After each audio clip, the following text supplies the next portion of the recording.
Folks, welcome back to Flatirons Tuning because we're here in the shop. It is finally time, after much delay, to put an STI 6-speed in my 2003 WRX. It's in the air, and we're halfway done because everything is out, and this is a perfect opportunity to kind of go over this because we've documented how to do the 6-speed swap in the past. We've got a lot of information out there about this. We've shown you what the easiest way to do this is, and now we're going to dive into the hard way, and I'll tell you why here in a second. Before we dive into it, just want to say, please like and subscribe to the channel. That helps us out a ton. And if you're watching on mobile, hit that hype button. That helps us a huge amount to get this information out to other people. And of course, if you like this content that we're putting out, the best way to support us so we can keep coming back and making these videos for you is to head over to flatironstuning.com. If we have anything at all that you might need, that business goes a long way to making it so that we can keep coming back and making these videos for you. So thanks very much for your support. Let's dive into it. Okay, what do I mean by doing it the hard way? Simply put, we're using a newer STI transmission. In our 6-speed swap kits, we use the 2007 STI transmission, and the reason why is because it still uses the speed sensor on the transmission. This is my old 5-speed. It's going to be a little bit hard to see, but there's a speed sensor right here in the middle of it. That's what sends the vehicle speed sensor to the ECU, and that's what it needs. Well, they stopped doing that in 2008. So from 2008 to 2021, they're all those cars, the WRXs and the STIs alike, are getting vehicle speed from the tone rings on the axles, not the transmission. So this is a newer STI transmission. I think it's a 2018 STI transmission, and it does not have a speed sensor. So what are we going to do? Well, we're going to show you. Before we get to that, just want to go over some of the key differences between the 5-speed and the 6-speed transmission because we've got them here side by side. First off, looking at them, you can see how much bigger, wider, beefier the STI 6-speed is compared to the 5-speed. Is it heavier? Yes. But what you get for that weight is reliability and strength. You can see that the wiring on both sides is on both of these transmissions, and it is different only because of the addition of the DCCD. There's 2 extra wires that come back here to the center differential to control it that the 5-speed doesn't have. And this is what gets confusing because you've got a 6-pin plug on the STI transmission and a 4-pin plug on the WRX transmission. Fortunately, iWire makes an adapter for that, which we're going to use. We'll show you that here in a second. Clutches and flywheels. So both of these transmissions, because mine is a 2-liter WRX, they're both pull-style transmissions. You can move the 5-speed clutch into the 6-speed if you want, but it's so much easier to get a higher capacity 6-speed clutch, so that's what we've done. We've got a new STI clutch and flywheel. Flywheel weight is really interesting. The STI flywheels are much lighter than the WRX flywheels. The WRX flywheel is almost 30 pounds, like 28 pounds. The factory STI flywheel is 18 pounds. The general thought is that you don't want to go lighter than about 15 pounds, so I'm just using a factory STI flywheel. The clutch forks are different. If you're going to use, well, an STI 6-speed, you've got to use the STI 6-speed clutch fork. So we've got that here. So this is the 5-speed clutch fork, and you can see it's got a little kick out in it, and this is the STI clutch fork, the 6-speed, and it's straight. You can't interchange these because the placement of the slave cylinder is what determines that bend in the fork. So we've got a new STI clutch fork that's going in. There's some other stuff. Let's head over there and I'll go into more detail about some of the intricate parts that you need to do this swap that are in our install kit because they're all over here. So here's some more of the odds and ends that we've got that we're going to need to put the STI 6-speed into a 5-speed WRX. So we need a different transmission mount. I'm going with the Cusco transmission mount, just a little bit more rigid than the factory one. Like I mentioned prior, STI OEM flywheel, stage 1 XD clutch. We've got the new clutch protective housing for the bottom because that is different between the 5-speed and the 6-speed. Exhaust hanger bracket, lots of little nuts and bolts. Shifter assembly. So we're going to use an STI shifter assembly. The handy thing is that there's no common pieces between the 5-speed and 6-speed shift linkage, but the STI shifter comes with everything, including the reverse lockout, the cable, the whole 9 yards. It's everything that you need. So we've got that, a new Roger Clark shift knob, and a slave cylinder. We're going to try and avoid using that if we have to, but I've got it just in case we need it. Now let's talk about wiring. This is one of the more challenging and confusing parts, especially if you're using a newer STI transmission like I am in this case, that doesn't have the vehicle speed sensor. We're going to get to the answer to that here in a second. We're using the iWire transmission adapter, which has the 6-pin connector that you need to go into the STI 6-speed, and then the 2 requisite connectors that come out of it, plus the provision for the power to go to the DCCD. So that's going to allow us to wire up the MAP DCCD controller. iWire has also started including a power wire here. That allows you to then power the MAP DCCD from their adapter harness as well. So it makes their adapter even handier. Now, vehicle speed. How are we going to do that? Well, we're going to do it with this little board right here. If you can see this, this is the MAP VSSP, Vehicle Speed Sensor Processor. Because this car is expecting a single vehicle speed output that usually comes from the transmission, but we don't have that, we're going to have to get it from the tone rings just like the newer WRX and STI does. So this little board is what interprets those signals, and this harness is what allows us to go out and piggyback the signals of the wheel speed tone rings on basically diagonally, one like the right front and then the left rear. It goes into this board, and then that's what translates it into the speed signal output, so that the ECU has the vehicle speed, but then also the MAP DCCD has the vehicle speed as well. So then the car runs and drives like it should, and we get the full functionality of the MAP DCCD. How are we going to do that? We get tons of questions about this. Well, we're calling in the experts. We've got Jeremy from Core to Corsa. You'll know him from the podcast, but he's going to dive into this. We're going to show you how it's all done, hopefully answer all those questions. So now with all of that being said, well, I mean, it's just easy parts left. You just got to put it all back in the car. Let's dive into it. This is for the clutch cover. Yeah, the lower clutch cover. The cover itself has a lip on it, so it actually prevents real easy access to those bolts. So that's the best thing you can do is try to get at it from the bottom. There's holes in the subframe that are pretty close to where you have to go. The thing is the steering rack's in the way. There's also a lot of oil down here. I'm interested to pull this off, just to make sure there's no main rear main seal leak, but I suspect all this oil is actually coming from the steering rack. There's a few places these racks leak pretty commonly. For example, the input on the gearbox, the steering gearbox here, that seal is actually really easy to change if you take the rack out of the car.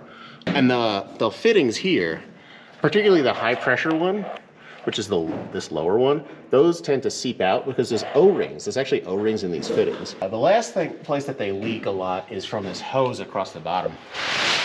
This is just a regular piece of transmission hose, basically. So if you have a leak coming out the end here, just pull this off. You might have to cut it off, put the new hose on, and clamp it. That's a really easy leak to fix, but it's not uncommon to see Subarus of really any mileage and age just with fluid leaking out of their racks. 19 goes there, holds that side of it. 17 goes around the lower end of it. So I'm gonna figure out how to sneak that in there. That. Then just pull them against each other and break it loose. So you can see the way that we've gained access is by loosening one of the engine mounts, so taking that off the bottom, and lifting that side of the engine up. Gives us more room to get this out and get the next bolt in. Everything is out. We found some interesting problems up here in the engine bay that we've had to fix. And that's part and parcel with having a 20-some-year-old car that you're gonna tear into to this extent. You're gonna find some stuff. So we found some power steering line issues. Obviously replacing the engine mounts. That's more because they came in the Cusco kit. That sort of thing. So we're diving into that, but now we're finally to the point where we can actually get the transmission put in. So, Morgan! Oh boy. Alright. So let's do the air plan. Under the sundial, or around the sundials, like trying to.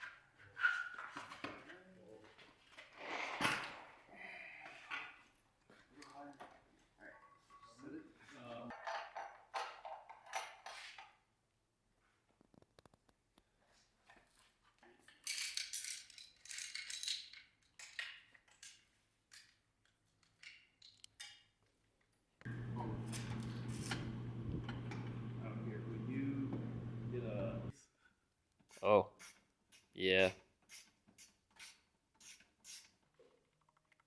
Oh my God.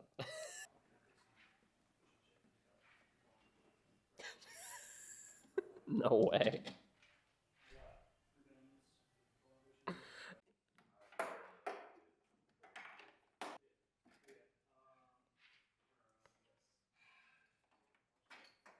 So the 6-speed transmission is in the car now. And obviously John's car has connections for a 5-speed transmission, and the 6-speed transmission has a different connection on it. Now, one of the things you'd remember is that the transmission has this wiring harness here on it. That goes to the rear O2 sensor. That just plugs right into the car. And it should be this one, the gray plug right here. So this is how the rear O2 sensor signal gets into the computer. That's the same on basically, that's the same on every 6-speed, every 5-speed should have the same one. So if you're putting this in the car, that'll just connect right up. Then there's 2 other plugs here. Now, this is actually for the speed sensor on the 5-speed transmission. If we had a 6-speed transmission with a speed sensor, you could plug the same connector into it. But since this transmission does not have a speed sensor, we're actually not going to be using this plug. Some of the kits you can get, for example, from iWire to add a speed signal to the car, the IVSS, I believe is what they call it, that will actually give you the connector to plug into here, and you'll route that wire over into your cabin. We're going to bypass this and just go directly to where the wire goes into the ECU. Since we have to wire in the MAP DCCD VSS Pro anyway, then we can just do it directly to the ECU. We don't need to use this connector. Now the other one that's here is, this is the 5-speed transmission connector on the car side. This is where your neutral signal and your reverse signal gets back into the car. If this is not plugged in, for example, your reverse lights won't work. So the solution to that is the iWire 5-speed to 6-speed transmission adapter. So that has, it has this plug on it, which goes to the 6-speed transmission. That plug is all the way down here. And then this guy is what's supposed to go back into the car for the reverse and neutral switches to work. That's really easy to do. And now this other guy, we're gonna go down here. Let's grab a light. Oh, yeah. See that big fat gray plug down there? That's the same on virtually every 6-speed transmission that you're gonna be putting in your car. There we go. Now, this plug is interesting. So this has a breakout on it to connect the DCCD of the 6-speed transmission up to an aftermarket DCCD controller, such as iWire's controller or the MAP DCCD, which I believe is what we are using in this car. iWire's little harness comes with an adapter and a cable. So what we're going to do is route this cable through the firewall back underneath the dashboard where the ECU is, since we have to connect it up to the MAP DCCD's control wires. And then this will just plug right into the transmission. We have the adapter here, and I've zip tied it to the transmission pitch stop mount right here, because that's the turbocharger. So everything in this area is pretty hot, even with the turbo blanket on it. Sometimes I've seen these connectors melt if they get too close to the turbo. So everything's all zip tied up out of the way. We've got the adapter for the DCCD wire is going in through the grommet on the side here, and up routed on the firewall, again away from the turbo, so that we don't have to worry about anything melting. I've got my little bench battery here, 12-volt battery, and I can apply power to the terminals by using these alligator clips. So red is obviously 12 volts and black is ground. So when you look at the directions to the DCCD, it indicates that the red thick wire is the 12 volts wire and the black thick wire is the high current ground. So if I just plug these 2 wires in to the battery, you'll notice that the controller is not on. Now you'd think, okay, it should be powered up because it has 12 volts and ground, but if you read the directions closely, it'll also point out there's this thin black wire, and this, they call it the signal or low current ground. And it calls out specifically, this also needs to be hooked up to the car's ground for the system to power up. Now with both of those wires connected, the DCCD module is powered up here. We're gonna have to disconnect this connector, and you'll see it comes through the fender right here. We're gonna fish it through the fender into the wheel well area and remove the fender liner to get to it. Then we're gonna run these wires from inside the cabin through the same wiring harness grommet that the ABS cable goes through, and then we're gonna run it all the way to the front here and be super careful about zip tying it out of the way of the wheel and everything, because we don't want to cause any rubbing issues, and that'll be it. One of the things on a project like this I always like to do is look at the pinout requirements of the hardware And if you read the MAP DCCD manual, it'll tell you that for different modes of operation, you need different inputs. At minimum, you really want to have the MAPS 1 to 4 mode functioning, which does mean that you need a throttle position sensor, an RPM signal, and the DCCD connected. But there's the other inputs, like the foot brake, the hand brake, and if your car still has it, the ABS module input. Those are really useful because, especially if you're driving the car on the racetrack, you might be using left foot braking and you're doing trail braking through a corner, and you really want to make sure the DCCD unlocks for that. Otherwise, because your front and your rear are going to be going different speeds, you could be like putting load on your DCCD that you don't want. Same thing on gravel in a rally car kind of application. When you're pulling a handbrake to do a handbrake turn, you really need the DCCD unlocked because you don't want to load up the drivetrain, shock load it when you get on the throttle. It could actually break something. Ask me how I know. So what I did is I went through the list here and I checked off which signals we're going to wire into the car. Some of them we're not using, like the data logging output. We don't have a standalone ECU, so we don't need that. And then I went through these signals and the factory wiring diagrams to determine what the best place to get that signal would be.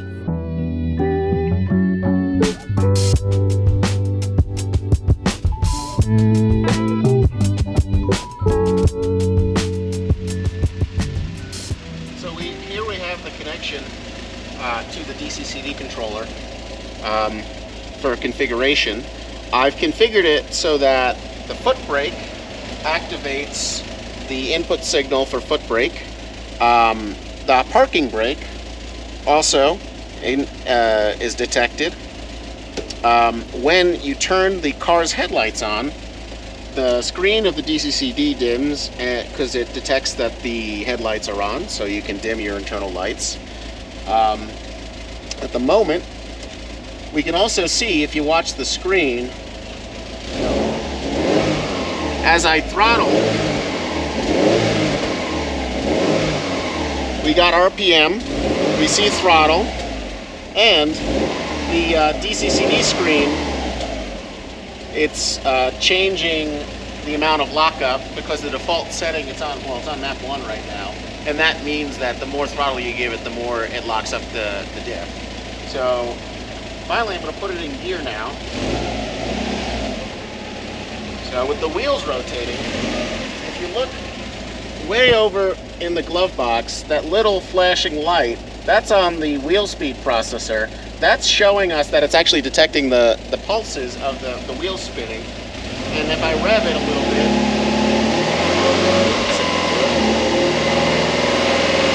we have our movement on the dash. I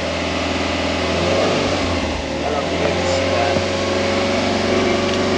Yeah. You see, yep.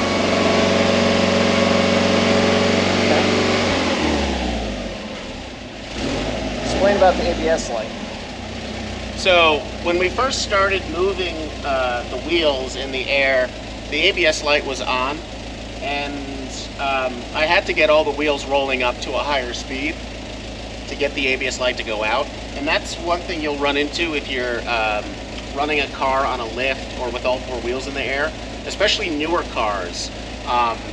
Because the wheels might all rotate at different speeds, especially depending on what kind of differentials. As a WRX that has open differentials, you're going to see, you might see one wheel running twice as fast and all the other ones basically standing still. That'll freak out the ABS system because, you know, it expects that all the wheels should be relatively the same speed. One of the things you might find, actually, I don't know if this car will do it because it's an older one, but newer cars, yeah, so I stalled it because I hit the brakes while in gear, but one of the things that happened before it stalled was that the ABS actually pulsed, because when I put on the brakes, the wheels were all moving different speeds. That's all right. That's just something that happens when you run the car on a lift. Once it's back on the ground, everything will be happy again. But it seems like this was a great success. All the features of the DCCD controller, all the features of the wheel speed processor, they're all working. Everything's neat, and we can tuck it all away and put the carpet back. You know, again, here at the end, huge thanks to Jeremy. Corda Corsa did a phenomenal job. Everything works perfectly. I mean, he did better than I probably ever could have done in terms of the wiring. I mean, it's fully professional. I mean, the wiring for this is now probably the best wiring in the car, even from the factory. It's just it's awesome. I'm very thankful for him to coming in and making this work, and hopefully having all of this documented is helpful for you guys at home. 6-speed is in.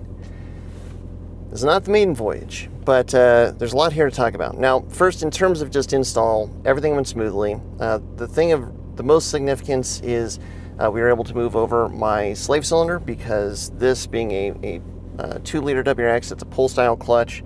The slave cylinder itself is the same as the STI slave cylinder, so that made install a bit easier, because we didn't have to put on a new slave cylinder and bleed it.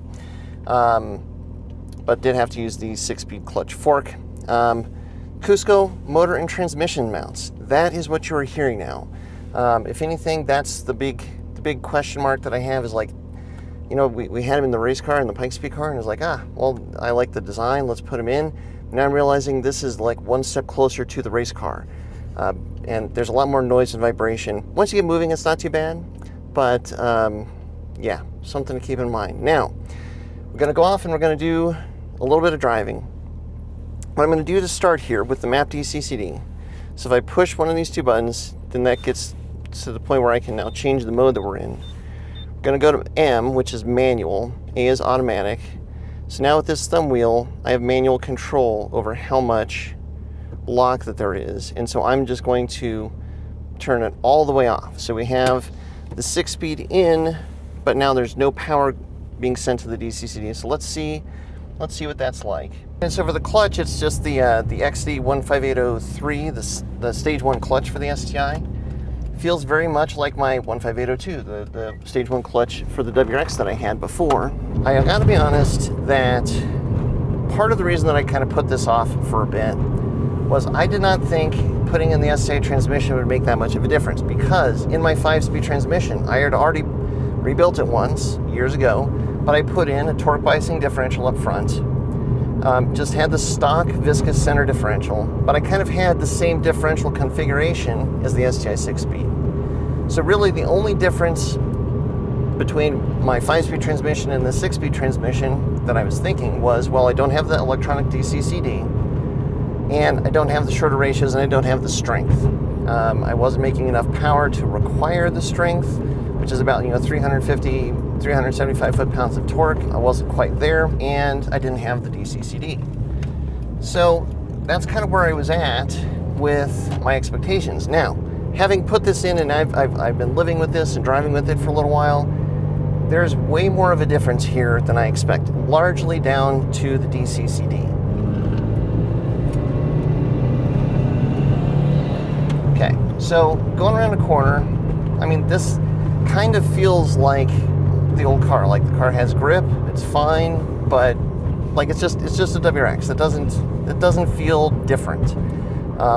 When we turn the DCCD into the modes, the different pre-built maps, that's where things get really interesting. So we'll do a little lap here on our test track first. The shorter ratios. The shorter ratios are something that are nicer than I expected, because it's just so easy to keep the car in a power band. It feels way more natural to just get on the throttle and shift. Having those shorter gears is nice. Now we've got a lot of, feels like good traction here. Rear end coming around a little bit, but it feels good. Again, kind of like the car used to. Not a huge difference yet. So hitting modes, gonna go over to there, map 3. So now we're in pre-built map 3. Here's what's really interesting about the DCCD, and the thing that I'm kind of more and more appreciating, which is the DCCD, the electronic center control differential, is proactive, not reactive. What do I mean by that? So the viscous coupling, it basically connects the front and the rear axles, but it doesn't start to do anything until the speed of one of the axles is different, front or rear. Then it's kind of like a rubber band. So like the more wheel speed difference there is, the rubber band starts tightening and trying to pull it back into the same speed to get you back into that 50-50 state. The interesting thing with the DCCD And what you're going to see here, so as the lights go across the screen, then the lockup of the center diff is increasing. Well, it's proactive because of the parameters that are being sent to it. So depending on RPM and throttle and everything like that, it starts locking the center diff together. You can see the more I get on the throttle, the more it locks. What that does, based on the programming, is that it kind of locks the front and rear axles together. And so then it just feels like you've got so much more grip compared to what we were just driving with the diff in full open mode, because it's locking the front and rear axles together. I did not realize how much of a difference that was going to make, but it's really, really good. So again, back to the question of the Spec B transmissions. Well, if you don't have the center diff control and you don't have the torque biasing front diff, you're just not getting but maybe a quarter of the benefit for putting the transmission in the car compared to going with the STI 6-speed. The behaviors of these pre-built maps, I've only started to play around with it, but they really are different. They have different characteristics.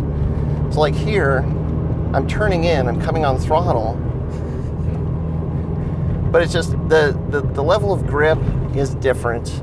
The front feels way more planted because it's locking together, and it's making sure that you're pulling with the front and you're pushing from the rear at the same time. It's hard to describe, but it really does feel different. And in terms of the handling characteristics of the car, you really can feel it in the front of the car. And they have different modes. It gives the car different personalities. It's great. Gotta say, just a quick shout out. I love this STI short shifter and the Roger Clark shift knob that's taller. It just has a really nice feel. This 18 STI transmission, it was rebuilt by Rally Spec. Feels buttery smooth. Everything just feels so good having put this in, and it really does change this car. I mean, I've driven this car for years. I've had this car for 20 years now. It is now different. It's noticeable. There's a lot here to unpack. And for right now, because we're just talking about the 6-speed swap, it's gone well. It's definitely a big benefit. I really enjoy it. But there's another discussion here to be had about the importance of STI and the Subaru brand. And I think there's another discussion here to be had about driving experience. What is a good driving experience? How do you make a good driving experience? What makes a car fun to drive? That sort of thing. Those are going to be conversations for another day. For now, the conversation is the 6-speed is in, the 6-speed works well, the DCCD is even cooler than expected, and stiff suspension and hard motor mounts would make for a lot of explaining with your significant other in the car. So just, choose wisely. Group end mounts, if I had to do it over again, I'd probably just go with group end mounts. Because group mounts are fine, but group end, oh man, just the power of the turn in, it's good.